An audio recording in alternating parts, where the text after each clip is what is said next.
And we are back with segment 2 of the RE/MAX Magnolia Real Estate Show with myself, Curtis Pope, and of course, Michele Cummins, who's got quite the George Hamilton tan going on right now. George Hamilton. Where did that come from? I don't know. We're showing our age now by both of us even acknowledging that I said that. Do people even know who George Hamilton is anymore? They're going to Google it now. Yeah. He was famous for his tan back in the 70s and 80s and I guess maybe the 90s. Think of, yeah, exactly. But he was very famous for his tan. Yeah. Well, I'm wearing a blazer right now, but it is, yeah, you can see my hands. There we go. Don't look at my nails, though. Okay. So talking about, like, how did I do Hawaii? And I did not stay in a hotel or anything. I stayed at Lived a on the home beach? exchange. Oh, home exchange. Okay. Yeah. Thought maybe you had a tent on the beach or something. You could do that there. Yeah. There's campsites there, too. But I know. And you know what's funny is there's no, I didn't see any RVs. I didn't see any trailers. Like, there's none in people's parking spots. Like driveways, nowhere. Not on the road. You just don't see them in Hawaii. It's interesting. But there are some tents and a couple campsites on the beach. But no, I stayed at a home exchange. You That's know what cool. that is? Yeah, it has the views of the ocean, had a pool, 3-bedroom, beautiful. So, Canadians are buying vacation properties still, even though, with all the short-term rental restrictions now, and they can only be in resort zoning and under 10,000 population. But even still, District of Kent is under 10,000 population, but they still have restrictions. It still has to be your primary home, right? So if you have a vacation property, because, the reasons Canadians are actually buying vacation properties is one, a quality of life. One is their retirement. They're wanting either future retirement, pre-retirement. They're getting ready for that.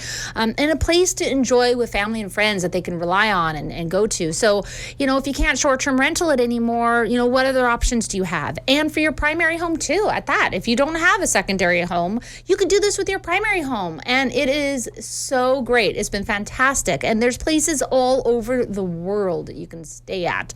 So if you're interested in more information, just text me, call me, message me. I will send you the information. It is an awesome way to enjoy the world, to just go and vacation and stay somewhere for free, in essence, right? Mm-hmm. And there might be a little cleaning fee, but there's also no cleaning fee and no nothing. And so rental cars too. Like I had a rental car with my home. I had a whole house and a beautiful newer home, car rental, a car. Well, I'd like to point out too, for anybody that's been to Hawaii, to Oahu, you were actually staying in quite the nice house over right by Hanama Bay, looking at Diamond Head. You were right on the water. I mean, this isn't just like, okay, I've swapped my house out so I can go and I'm in an apartment in the back part of Waikiki with no view. No, you were in a beautiful spot. Oh, yes. Beautiful. And you should see some of the homes that are on there. Oh, my gosh. I went to Italy. Well, I haven't been there, but I went to the homes I can get in Italy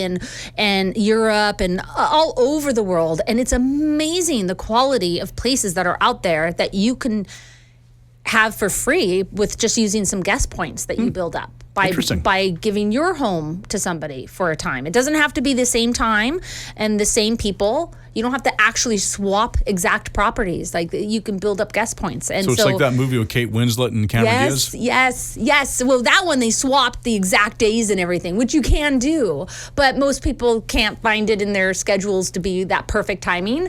But people have asked me, and but it's just like, well, they're always willing to do guest points, and I am too. So it's been great. I just started it earlier in the year, starting building up points, and I'm already at almost 15,000 points, or I'm at 15,000 points. And like this whole trip and it was hardly anything, like hardly any points per day. So you build them up fast and then you get to use them. It's just, I highly recommend it for anybody who either can't short-term rental their property anymore, or you just, you're looking to do something different. And let's say you want a vacation, but you either can't afford it or you won't afford it.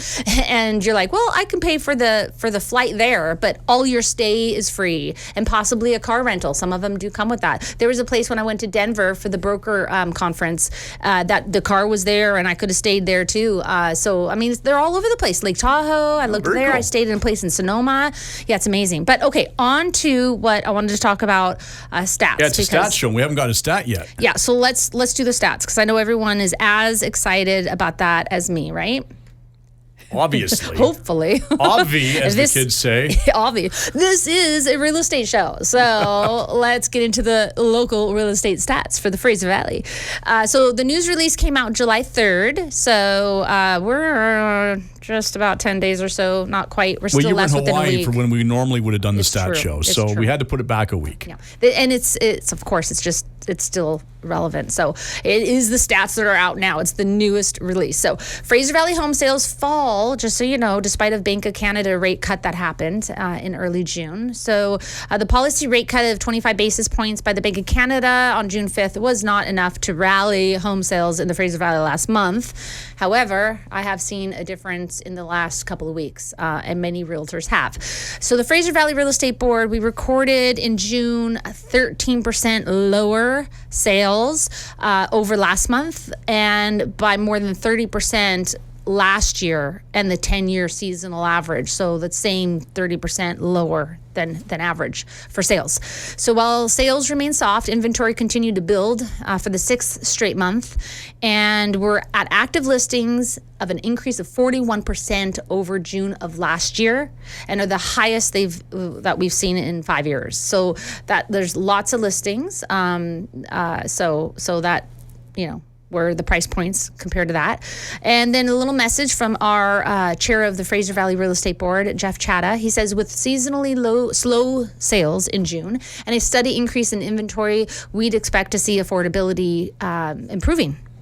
And however, prices in the Fraser Valley remained relatively flat. So that said, despite slow sales, properties that are well priced are finding buyers and are subsequently selling within 3 to 4 weeks. I have noticed a couple multiple offers. I myself, as a listing agent, had a multiple offer just in this last week. So they are starting to happen. And again, the well-priced homes will be the ones that sell, because there are buyers out there. We just have a lot of listings. But depending on your property could be unique, which means, like I just did an evaluation yesterday, one property that it's the closest example of that property, but it's still not that property. Like, there's no comparables. You know, mostly I use examples, because when do you find a comparable unless it's the exact cookie cutter next door, right? But these aren't cookie cutters. So that's it. And one sell in the last 90 days. So that kind of tells you, it's all about the unique property that you have. So looking at that, single family homes in the Fraser Valley for benchmark prices are at $1,500,000 and almost $30,000. And that's a decrease of 0.1% compared to May, and an increase of 0.5% compared to June of last year. So very small margins. Townhouses are at $851,000. That's benchmark price. And that is a decrease of 0.3% compared to the month before, and an increase of 0.8% compared to June of last year. Apartments are at $551,000. That is a decrease of 0.7% compared to the previous month, and an increase of 0.4% compared to June of last year. So prices are now, after our lowering of the prices from 2020, the hiring, in the spring, lowering, with all the ebb and flows of real estate prices, we are really close to what we still were last year. But now let's dive into the more municipality by municipality. So Abbotsford detached benchmark prices are at $1,227,400. That's a decrease from last year of 1.2%, and a decrease of from the month prior of 1.1%. Townhouses are at $667,000 almost, and that's an increase of 5.5% from last year, but a decrease of a small 0.5% from the month prior. Apartments in Abbotsford is $447,000, and that's an increase of 3.9% from last year, but a decrease from the month before of 1.1%. Not a surprise. Summertime usually, there's a little bit lowering of pricing sometimes, and here we're seeing it a little bit. So White Rock detached homes benchmark prices at $1,973,000. That's an increase of 0.7% from last year, and an increase of even more, 1.4% from the prior month. Prior month. Townhouses, $978,600. That's an increase of 1% from last year, and a decrease of, it's pretty much the same as last year. Apartments at $637,000. and it's an increase of 0.8% from last year, but a decrease of 1.1% from the month before. Langley detached benchmark prices in all of Langley are at $1,637,500. That's an increase of 2.3% from last year, and a decrease of 0.8% from the prior month. Townhouses in Langley are $873,000 almost, at 3.2% hike from last year, but a small decrease from the month before of 0.2%. Apartments at $618,000, that's an increase of 2.4% from last year, but the month before it went down slightly at 0.3%. Delta benchmark prices. Detached homes, $1,453,400. That's an increase of 1.4% from last year, and an increase from the month before of 0.9%.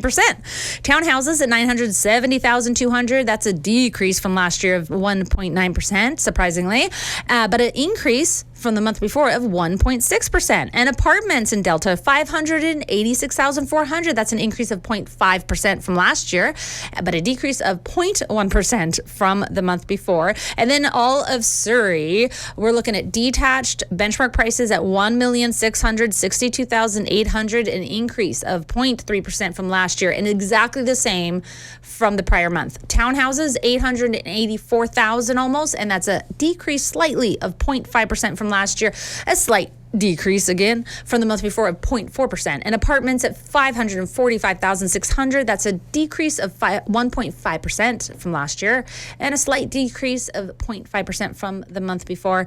We folks are in a balanced market. We're not in a seller's market. We're not in a buyer's market. We're in a balanced market. So what does that mean for sellers? Well, it means you don't have to change everything and make everything perfect exactly to sell. So if you're time crunched and you're like, I can't do everything I want to do, definitely have myself come in and give you advice on what exactly should you do for the best street appeal. That's number one, is first impressions. And then what actually do you need to do to sell faster and for more money? Most important, more money, unless you really need to move it fast. And that's quite important too for most people. So you don't have to do everything that you wouldn't have to in a buyer's market, but you do have to do some things in a balanced market. So keep that in mind. So prices are relatively close to what they were a couple years ago and what they were in 2020, 2021. So we're not bad. And, we're great in the Fraser Valley.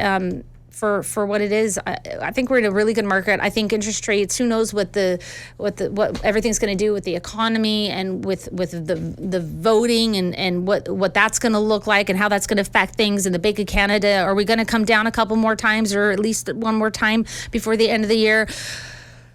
What's going to happen with inflation rate, right? It's all, I know people ask me every day, and nobody has that perfect crystal ball. But I always say, with all the wisdom and knowledge that we have in the moment of the time we need to make a decision, if you use all the wisdom and the knowledge that you can get, you're going to make the best decision in the moment that you're in. And then you'll never regret that, because you can't. You do have that Magic 8-Ball app on your phone, though. You've seen you use it. I'm just kidding. No, it doesn't. Can you imagine? Should I buy this house? Shake your phone. Outlook does not look good. No, not right now. Just Is that the way you roll? Can you imagine? That would be quite funny. Please roll again. I should do that as a joke. My next listing appointment, just bring out 8 balls. Is it really time for you to sell right now? Is it really time for you to buy right now? Oh, I like that. I think, yeah, it'd be great. I need an 8 ball for my birthday. Coming up, folks. I'll have a look. I'll see what I can find. There must be an app for that. There's an app for everything. Yeah, you're right. Actually, I should download it. Well, there must be an app. I'm actually thinking the physical thing. All you need is your phone nowadays. It's even funnier if That's you pick up your phone and go, Magic 8-Ball, and ask it a question or something. People think I'm crazy. I'll just say, Curtis Pope told me to do it. And then they'll know you're crazy. So, shoot, we are really out of time. But I have a new listing I wanted to mention let's really hear quick. About it. Okay, so I have a lot up in Hemlock. So Sasquatch Mountain Resort, which is an actual resort you can Airbnb. But you can build your perfect chalet there. The lot is priced at $329,900, and that's a brand new listing. And then the quote of the week I wanted to mention is, coming soon, James is on the show next week. Thanks for the warning. Oh, yeah, with his client. And this property that he is listing on Monday is outstanding. I saw it the other day, just a couple days ago. Wow. I brought Glory, my horse. It's her first acting debut and modeling debut. Oh, wow. She's going to be in the film, in the video. Very cool. Yeah, so it's, of course, equine. It's got a barn, beautiful barn. You can do weddings in that barn, create that up the stairs, amazing. But the shop that's in there, okay, so it's like huge acreage. It's in Abbotsford. It's private in the back because it goes up, and then there's government. It's just gorgeous. They have all these cows, and they've got chickens, but the shop is amazing. It's a welder shop. It's for contractors. You can run a business there, major business, and the driveway is the private 2 gated entries. Oh, wow. There's the private, beautiful gated entry for the house that has a roundabout. The house is awesome. It's so custom and cool. There's gardens and greenhouses, and then another whole gated entry driveway for the shop and the barn. So amazing. James will tell you all about it next week, but it's really beautiful. Okay, quote of the week. Ideas without actions aren't ideas. They are regrets. By Steve Jobs. Interesting. All right. Well, people want more information and want to see your listings, all that fun stuff. Get these stats. Where can they go? MichelleCummins.ca or RemaxMagnoliaRealty.com. And join us again next week when we will talk real estate in order to unlock your real estate potential on a show where real estate is maximized. Thanks for listening.